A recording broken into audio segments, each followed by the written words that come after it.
মৰিগাঁও জিলাৰ লাহৰীঘাটৰ এখন ধুনীয়া গাঁও।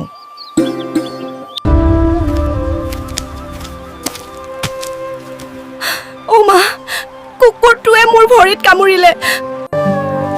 কামোৰা ঘা দুখৰ ভালকৈ চাবোনেৰে ধুই মই হস্পিটাললৈ যাব লাগিব। কুকুৰ, মেকুৰী বা অন্য যিকোনো জন্তুৱে কামুৰিলে ভেকচিন ল'বই লাগে। তোমাক এণ্টি ৰেবিজ ভেকচিন দিম, চিন্তা নকৰিবা।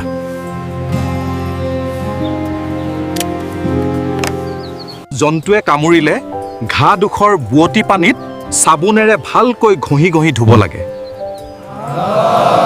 কামোৰা ঘা কমেও 15 পৰা 20 মিনিট সময় চাবোনেৰে ভালকৈ ঘঁহি ঘঁহি ধুব লাগে।